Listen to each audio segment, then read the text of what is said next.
अयोध्या, श्री राम की नगरी, जहां से शुरुआत हुई रामायण की। एक ऐसी कथा जो भारतवर्ष के इतिहास की पहचान है। क्या आप जानते हैं कि श्री राम की एक बहन भी थी और कुंभकर्ण 6 महीने तक क्यों सोता था? या ये कि रावण की पत्नी मंदोदरी जन्म से एक जानवर थी। हर जगह रामायण की कहानियां हैं जिन्हें ये दुनिया सदियों से सुनती आई है, जिसमें अनेकों किरदार बसे हैं।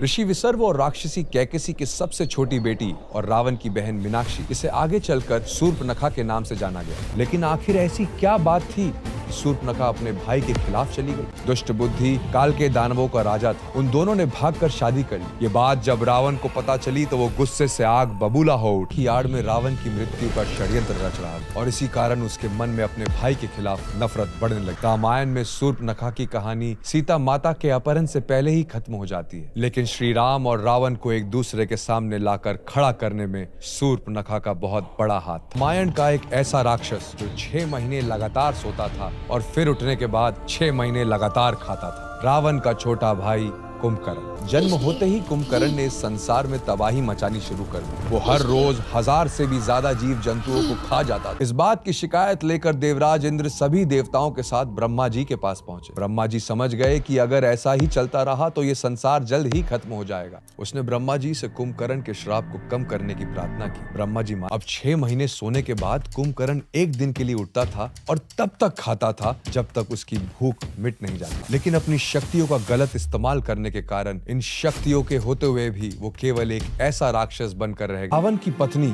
और लंका की महारानी मंदोदरी, जिनका जन्म एक मेंढकी के रूप में हुआ। बार मंदार और उदर नाम के 2 ऋषि जो दूध पीने वाले थे, उसको एक सांप ने जहरीला बना दिया। ऋषि मुनियों को मृत्यु से बचाने के लिए एक मेंढकी ने उनके दूध में छलांग लगा दी। उन दोनों ने बिना इस बात को समझे उस मेंढकी को श्राप दे दी और उसे पाने के लिए किष्किंधा के राजा वाली और लंकापति रावण में युद्ध हुआ। और इस खींचतान में वेंगवती का कोमल शरीर बीच से चीर गया और उसके शरीर के 2 टुकड़े हो गए। तब यमराज और वायुदेव ने मिलकर उनके शरीर को फिर से जोड़ा और फिर ऋषि मंदार और उदर के नाम को मिलाकर उनका नाम पड़ा मंदोदरी। 5 कन्या द्रौपदी, कुंती, अहिल्या, मंदोदरी और तारा। उन्होंने हर पल रावण को समझाया कि अपनी जिद छोड़कर माता सीता को मुक्त कर दे। वो जानती थी कि भले ही रावण कितना ही शक्तिशाली हो, श्री राम से नहीं जीत पाए। पूरा संसार श्री राम को राजा दशरथ के बड़े बेटे के रूप में जानता है, लेकिन श्री राम से भी पहले राजा दशरथ की एक बेटी थी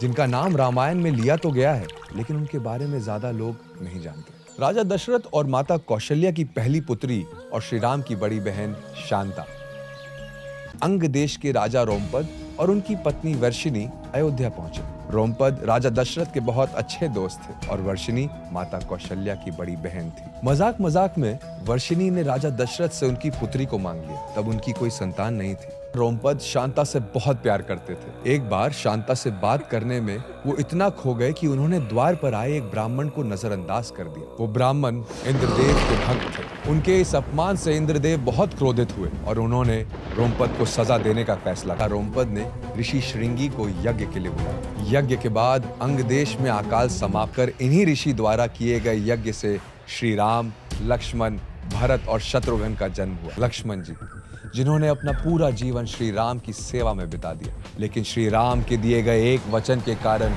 उन्हें इस धरती को त्याग कर जल समाधि लेनी पड़ी। उन्होंने श्री राम से कुछ देर बात की और फिर वो दोनों अकेले में बात करने के लिए कमरे में चले गए। श्री राम ने लक्ष्मण जी को आदेश दिया कि किसी को भी अंदर ना आने दिया। दरअसल ये साधु कोई मामूली ऋषि नहीं थे, बल्कि स्वयं यमराज थे, जो श्री राम को ये याद दिलाने आए थे कि अब इस धरती पर उनका कार्य पूरा हो गया है और अब उनके वैकुंठ लौटने का समय आ गया है। दुर्वासा ऋषि के भयंकर क्रोध के कारण बड़े बड़े देवता भी उनसे डरते थे। चेतावनी दी कि इस अपमान के बदले वो श्री राम को श्राप दे सकते। लक्ष्मण जी को यूं अचानक देखकर श्री राम सारी बात समझ गए, लेकिन उनका वचन